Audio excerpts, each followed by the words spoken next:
Some leaders leave footprints, others leave libraries. You're tuning into the Authors on Mission podcast, where industry giants become literacy legends. In every episode, we talk with authors who turn their brilliance into books that transform lives. I'm Danielle Hutchinson, your host and Chief Creative Officer at Authors on Mission. Welcome to your authorship experience.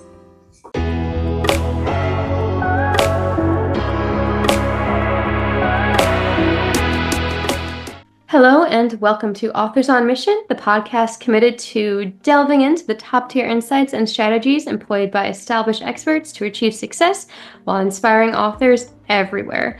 I'm your host, Danielle Hutchinson, Chief Creative Officer here at Authors on Mission, and today I'm thrilled to welcome Guy Morris, a thriller author whose extraordinary life journey could be a novel in itself. From childhood homelessness to Fortune 500 leadership, Guy brings a lifetime of diverse experiences to his intelligent action thrillers. After a 40-year corporate career, he's now pursuing his mission as an author, warning the world about the dangers of AI in corrupt hands. Along the way, he's written songs for Disney records, led worship in Venice Beach, earned a Coast Guard charter captain license, fed sharks without a cage, explored Mayan ruins, and even raised his son aboard a 50-foot sailing yacht. Really amazing stuff. His latest novel, The Image, is the third installment in his award-winning SNO Chronicle series. It takes readers on a pulse-pounding journey where a black hole opens a fifth dimension, unleashing a quantum signal that impacts the world while exploring the nature of consciousness in humans and machines. His previous books have earned impressive awards, including Reader's Favorite Gold and Silver Awards, and his fourth book, The Curse of Cortez, made Book Tribe's favorite 25 books of 2021.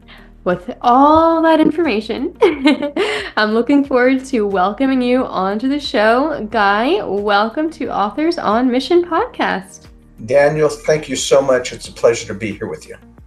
Of course. And, we get a ton of amazing authors on this show, and everyone has great, back experiences, but you definitely have a story to tell. And I'm really excited to learn all about it. One or two stories, yes. A bunch of them. So I always like to get started a little bit by letting our audience know a little bit about you. And I did give a good backstory there, but perhaps you can enlighten us a little bit and give us a very more detailed version of that. For example, it's very difficult to talk about, I'm sure, but you went from childhood homelessness to Fortune 500 leadership. I think this part of your story is something that gives you credibility in the field and also really just shows how challenges can kind of shape your worldview. So I'm wondering if you can shine a light about that in a little bit. Did it influence your characters, your storytelling, the writing process?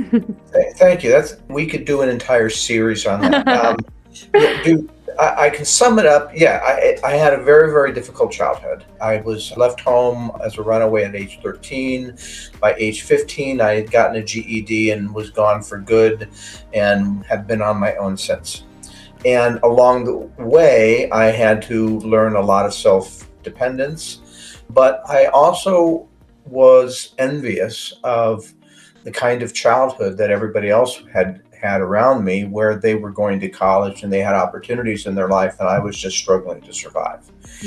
And so when an opportunity came along, quite unexpectedly, almost a miracle, for me to attend college, even though at the time I was functionally illiterate, the best way that I describe it is the movie A Knight's Tale, where he says it was a chance to change his stars. And so he took it, and that was me. It was my chance to change my stars. Now, when that chance came along, I had already gotten married too early and was already a father. So I had to work at nights, I had to take a full load during the day, and I had to compete with all the other kids who'd gone to prep school and everything else. And I had something to prove to myself and to the world. And that it was a level of desperate determination that says, well, you know how bad it can be going back. So there's only one way forward, and that's whatever it takes. And by the time I graduated with my undergraduate level, I graduated with 3 degrees. I had been accepted into Harvard. I got a full scholarship in Arizona. Was given a job at IBM without even hardly applying. I was commended by the Federal Reserve because I had designed a macroeconomic model that outperformed the Federal Reserve and changed how we build economic models to this day. And so that was sort of the beginning of this notion that while I had grown up being told repeatedly I was stupid and worthless, that maybe not. Now, for a long time, I just said, well, I must have just got lucky. And it took a long time to get over that emotional perspective. And so that PTSD, that complex PTSD, carried through in my career.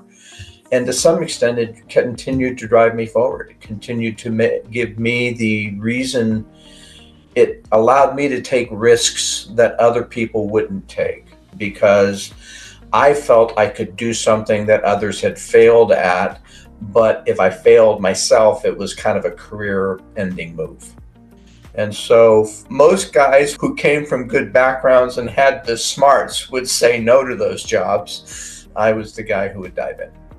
Wow. Well, first off, thank you for, giving us a little overview of that. It's really inspiring to see that, you've not only come from such difficult times, but that you took those risks. And I think my favorite thing that you said there was that not many people would have, done that or kept trying or any of that. But I think there was a level of, I have to prove myself to myself. I know I can do it.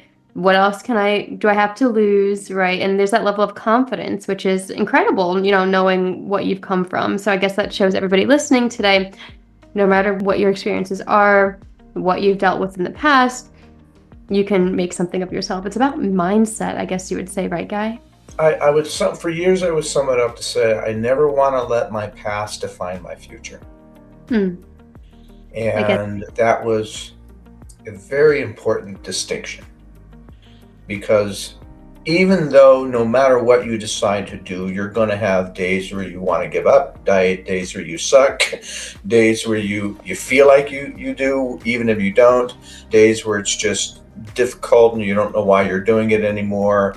But ultimately, you're doing it for a reason, and it's to change some element of your life.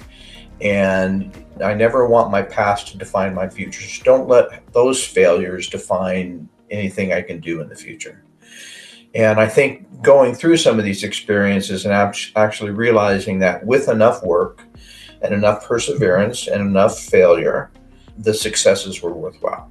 Understood. And, I can see how all of this also just accumulates to leading you into the writing world as well. Kind of a segue into, the image. A good transition. Yep.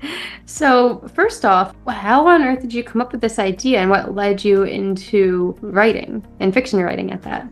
Well, when I went to college, and I wasn't a big reader as a child because I went to 16 schools and I didn't really have a chance. But when I went to college, I fell in love, and there was several writers that I loved. But I didn't get a chance to really read for pleasure during my career because, 60, 80 plus hour work weeks don't really leave a lot of time for pleasure reading. But when I did get it on vacations or long trips or whatever, it would recharge me. But most of the idea for the image and for actually the entire series of Snow came from personal experiences in and out of the industry, working with AI and other technologies in their early stages. The entire series was inspired when I discovered, somewhat by accident, that a spy program had escaped the NSA spy labs at Sandia and was never recaptured. And at first, I thought it was a typo. I thought it was a mistake. They meant to say the program was lost or stolen or broken or malfunctioned or did something weird. But the verbiage in the report was, and it was from a reputable source, was that it had escaped. And there was a part of my head that, similar to the problem that I tried to solve with the economic model, there's a part of my head that says, what? There's something here. There's a story here. What? It was either a typo or it was a slip. And that just got my head buzzing with questions. And I cut out it was a little Associated Press article about 3 sentences long in the back of a pseudoscience magazine. I think it was Omni, if I can remember. And I taped it on my monitor, and for months I just obsessed over it until I decided to try and see if I could figure it out. And so I broke the problem down. What does escape mean? What does that look like? How would it function? Where would it get its power? Where would it, and I went and did research to say, well, is there an existing architecture or existing model that I could look at that could do something like that? And it turns out there was in most cases. And I basically kind of re-engineered it. And then I said, well, why did they do that? Why would they design a program that could do that? What was its other core function that it had to have this stealth capability? And so I went through the data center and came up with a bunch of I watched a couple of James Bond movies. And I said, okay, I'm going to be Q, and I'm going to invent some fancy government program, the ultimate spy program. And I did. I went through and I said, it's got to be based on existing technology. And I knew that in the lab, we were maybe 2 or 3 years ahead of the commercial sector. So I assumed the government was at least that far. And I started developing capabilities. And I went to a film friend of mine, and I said, I think I've got a great idea for a film for you, right?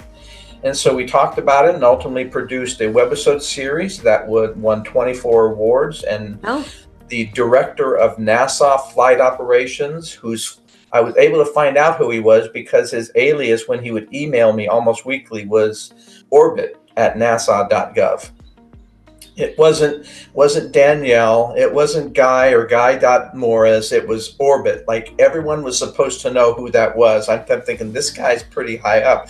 That's a pretty cool alias. That's like saying, I'm Rocket Man, you can be Orbit, I'm Moon Boy. That's like, and it turns out he was. And so everything was going great until 2 FBI agents showed up at my door. And they were a little unhappy that I had somehow figured out their missing program, but because what they were most unhappy about was my snarky attitude. I hadn't broken any laws. You can't bust me for being a smartass. I was actually giddy with excitement. I said, oh my gosh, this is so cool. I did it. You wouldn't be here if I was wrong. I'm going to tell all my friends. This is so cool. I did everything except ask for a selfie. So, but that was the inspiration for the series. Now, in my career, I've also been very involved in issues around cybersecurity, national security, technical defense, where the weaknesses are. I did consulting for Microsoft. We were constantly working with companies who didn't really think that was a problem. I watched and predicted things like, facial recognition turning into a problem. I predicted some problems with the Chinese issues, and sure enough, we got a whole rash of ransomware in the following, about 3 years after we predicted it would. And so I've seen these things, and it's like this. Corporations work in the way we've seen it in the past. We saw the tobacco industry tell us for years there was nothing to see here. There was no problem. That's just hearsay. It can't be proven. And then when it was finally proven and they were taken to courts, they had to pay a lot. But in the meantime, they made a ton of money. Mm-hmm. And we saw the same things with the oil companies. Oh no, that's okay. It's not contributing to any problems. It's just natural. It's, this is not the problem. And of course that was a lie. And we see the same thing with social media. We're seeing the same thing with artificial intelligence. There's risk to artificial intelligence that we know about. Now in 2024, 30,000 experts, policymakers, and investors signed a letter penned by Max Tegmark, a MIT professor, AI professor, and basically said everybody should stop development of AI for competitive reasons for 6 months, but we should get together and address these key AI risks that we all know about, but we're not addressing because we're trying to move too fast to stay ahead of the market. And so, like everything else, we're putting those financial gains ahead of any product, consumer, or national risks, with the idea that, oh, well, we'll cover that with a lawsuit when it comes up. And so those are some of the reasons why I kind of started writing about these stories. Now, the CERN black hole and the quantum nature of consciousness and all of those issues are really driven from, in my study of intelligence, machine intelligence over the years, I believed that it would take a quantum computer, or sometimes a neuromorphic, neuromorphic is a combination of a quantum and traditional style computer in the same platform. It'll take a quantum nature of computing in order to get a machine to actually be self-aware and conscious. And it turns out that Sir Roger Penrose, a Nobel Prize laureate, did studies on black holes and the quantum properties of black holes, also believes, like I do, that, and confirmed it, that our own consciousness is based on these same quantum properties. So if you can create a mini black hole, it actually proves it can open up and prove a multidimensional universe. And that connection, that quantum connection to that universe, which does exist, is the explanation for all of the paranormal kinds of things that humans have experienced throughout history. Our dreams, our visions, people seeing ghosts, people who have experiences, deja vu, all of these things that we've experienced throughout history that we can't quite put our hands on. Paranormal experiences such as even UFOs could be interdimensional sightings. And so proving a fifth dimension, proving a multidimension, opens up all of those things, including the spiritual realm. And so it was a very interesting premise for me to take the existing experiments that CERN is doing, assume that they're successful at it, and then look at what some of the currently unknown but potential outcomes of that could be. Wow.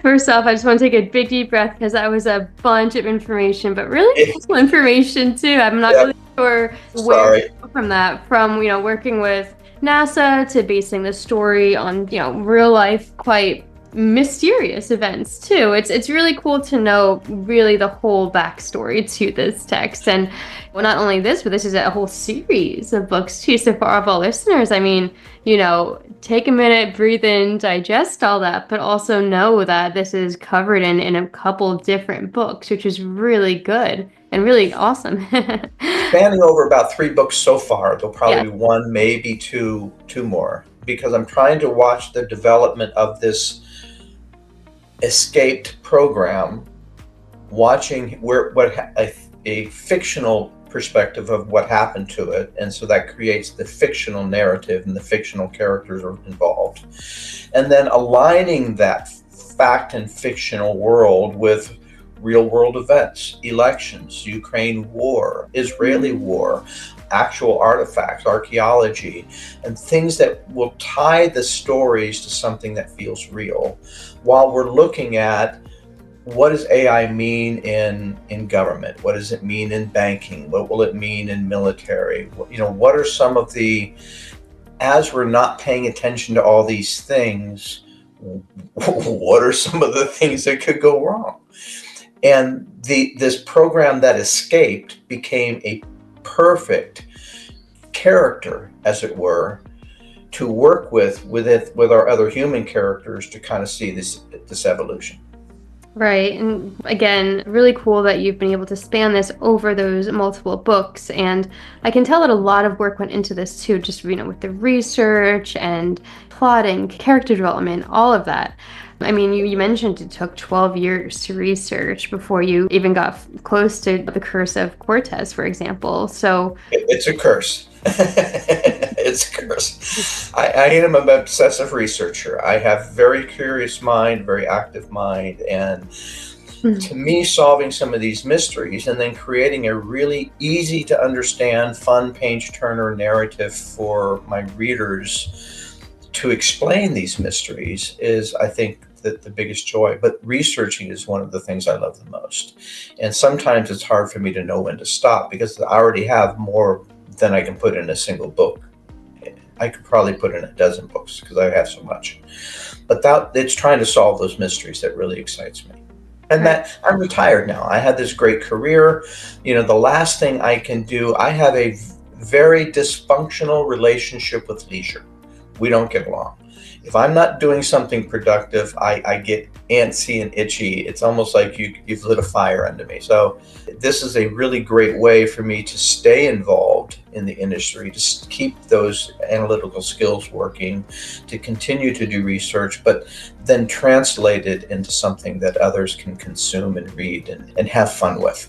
Definitely. And you have made it really fun too. I was reading through the books a little bit, and I agree with you when you say that your characters, for example, they're flawed, but they're inspiring. They're fun to kind of get into their shoes. So, kind of transitioning into the writing process a little bit here, aside from all of that research, what do you do in terms of characterization, and how do you turn all this mystery and research into a story format? I know that must be a lot of planning. Well, that's a process, and that's something I had to learn how to do better. I mean, coming out of the corporate world, that's not something I did intuitively, and I actually hired a really expensive developmental editor to kind of take one of the books, Curse of Cortez, and rip it apart, rip me apart, and told me all of the 44 single-spaced typewritten pages of things I needed to do different, better, things I needed to learn, books I needed to read, courses I needed to take. It was a humbling experience, but it gave me a lot to work on. And so characterization was one of the more important things. So one is I'm often taking somebody I know in real life as a template, right? So that might cover their look, their mannerisms, the way they might talk in terms of their speech patterns, and so that helps. And then I have books of what are some of the other tics and flaws, and I have lists of hundreds of different potential character issues. And so I've actually gone through and built these characters from this complicated list in terms of what were their childhood like, what kind of meals do they eat, what kind of habits do they have, what kind of schooling did they have, and try to flesh those characters out before I even start to write. And so, as I said, part of it comes from people I know, part of it then I flesh it out with that extra step, and I have spreadsheets for those things. But then from a story perspective, each of the characters is somewhat designed to handle a certain thread or a certain theme of issues that carry through the story. From the AI technical issues to the geopolitical and corruption issues to the spiritual issues. One's got a little bit more of the comic relief embedded into him. And so each of the characters, sort of the difference between what's legal and what's right to do, the facing moral issues of right and wrong, facing consequences of our actions versus forgiveness, facing love versus trust, all of these various character issues that you want to bake in.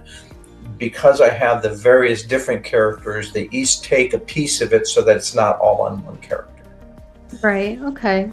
I like how you have all those different strategies too. For everybody listening, that's a lot of insight for us to employ in our own writing as well. People go through many different processes when it comes to character development and for plot development or any type of outlining for that matter. So, it's always good to see a fresh take on how to do that and how to make it all work, especially when you're dealing with such complicated topics like you do. Yeah, and I think the complicated topic drives the number of characters to some extent. Right. But you also want to have each character has their own story. So each character then, I might have my main protagonist, but even the sub-protagonists, the sub-characters get to experience a character arc. They have a POV. And so we're going to see them transitioning in various ways throughout the stories that push them. Believable characters are characters that get pushed to the limits and fail along the way of finding that their path to success. And so each of the characters gets to do that. And that's part of how I take this away from being a techno-driven story to really being about how these characters are responding to all of this.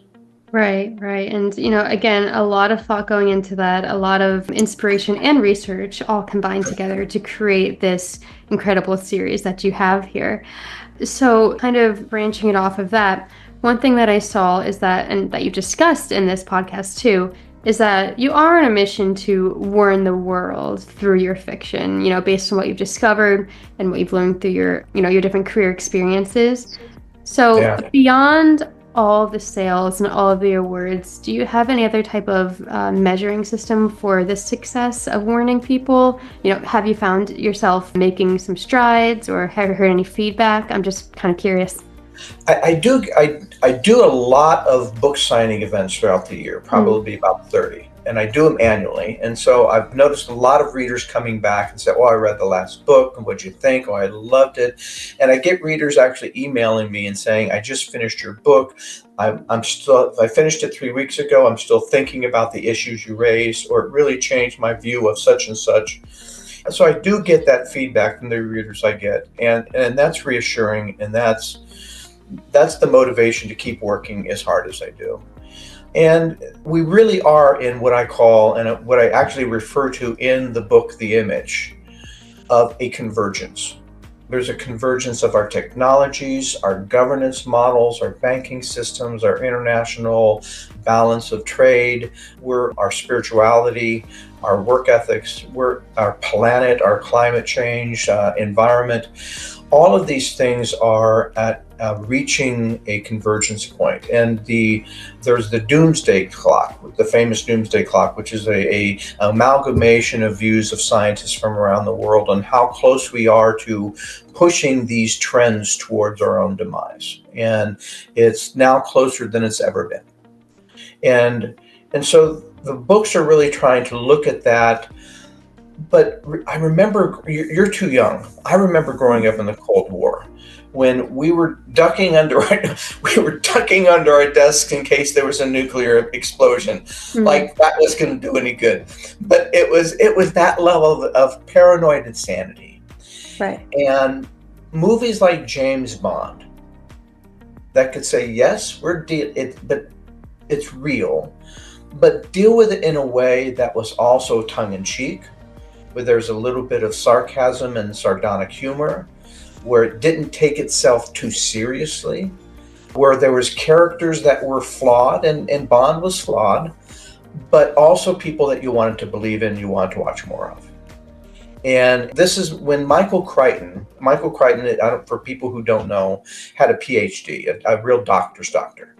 And when he became concerned with DNA research and cloning research, he had an option. He could have written a professional white paper and got it published in journals about how it was a bad idea and crossed certain ethical bounds and certain legal boundaries and blah, blah, blah. And all of it would have been true, and it would have been a great paper, I'm sure. But instead, he wrote Jurassic Park. He illustrated the problem through a narrative. And to a great extent, that was my inspiration for Swarm, The Last Ark, and The Image, is to illustrate the problem through a series of narratives. If I wrote a really good narrative or book about the dangers of artificial intelligence without proper regulation, testing, controls, legalities, legal liabilities, etc., nerds like me would probably eat it up. Nobody else would give it the time of day. But if I could write a really engaging thriller that pulls you into this underground espionage world where you're learning about these things while you're trying to make sure the hero survives, more people are going to read it, they're going to enjoy it, they're going to want to read more. Definitely. And, that's one thing I was going to point out earlier in this podcast too, is that I talk to a lot of authors every day, especially, successful entrepreneurs such as yourself. They usually write about nonfiction, their own successes, maybe strategies in the field, or if it is about, the advancement of technology and AI and robotics, then it's mainly about, the facts of it, statistics, research. So it is really cool that you put it into this format, I think that's an intelligent choice on your end because it gets people interested. It makes them want to keep reading. I always make the analogy, would you rather learn from somebody, sitting in a college lecture or by talking to a friend at a coffee shop or watching a movie, right? So really cool that you And it's structured. a lot more fun for me. Yeah, Somebody too, said, Guy, yeah. you have a fascinating life. Why don't you write an autobiography? He said, how boring would that be for me? So this is a great way for me to enjoy it as well, for me to explore creative aspects of my life along with the intellectual and to kind of bring both of those into a single perspective. So it's been a really good, it's almost therapeutic in that sense, and that I can bring some of the traumas from my childhood into the characters. I can bring my experiences with executives and other powerful people, those experiences into the narratives. I can bring all of the research into the narratives, and I've traveled around the world, and I've lived under street bridges, and I've stayed at 5-star hotels, and I can bring those experiences, I think, breadth of experiences into a single narrative. Right. And that's great that you're able to put all those experiences into the narrative, and it shows based on what I've seen of the book too.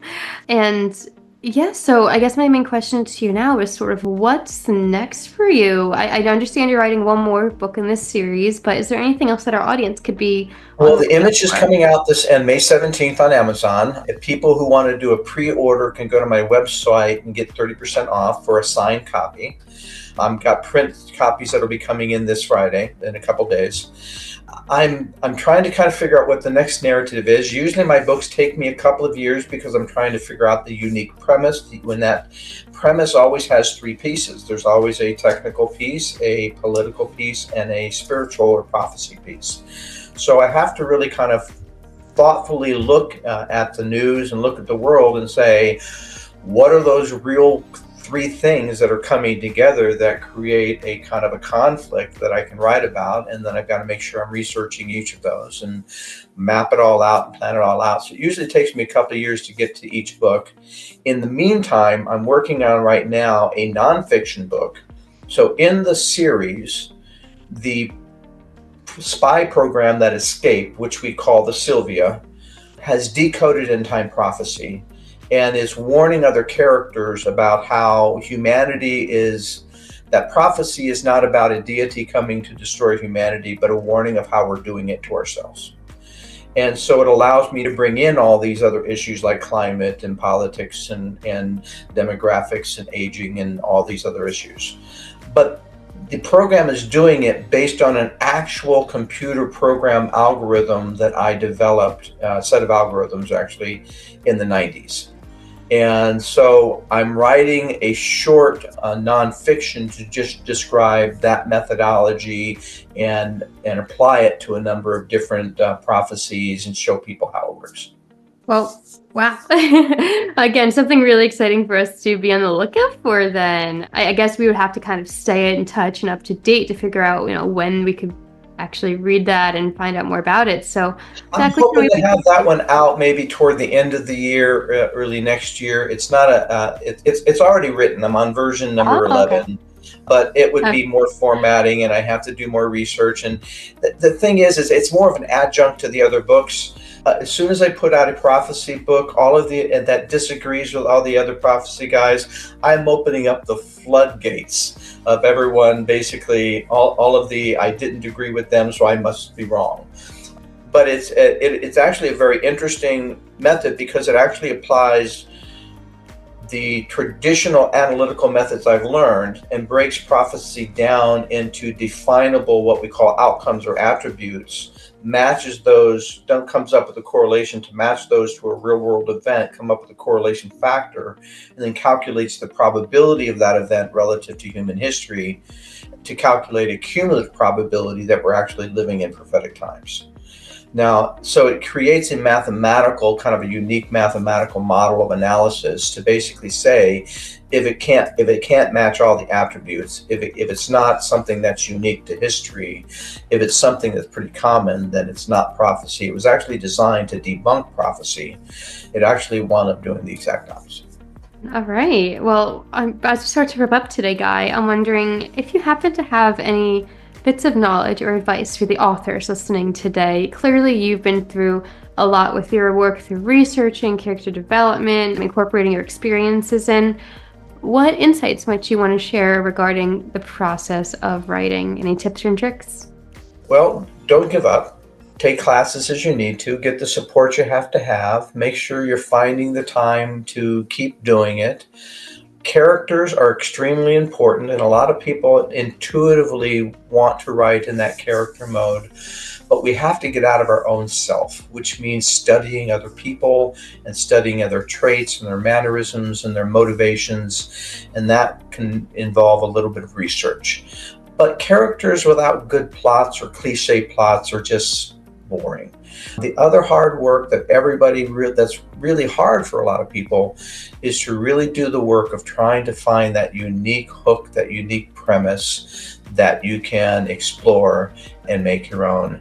And that gives you your unique voice, right? Everybody's looking for that voice. That for me, the voice is not just the characters and how they think and how they talk and how they act, but how the kind of situations you put them in and how they respond. And I think that character to plot response creates the unique voice of an author.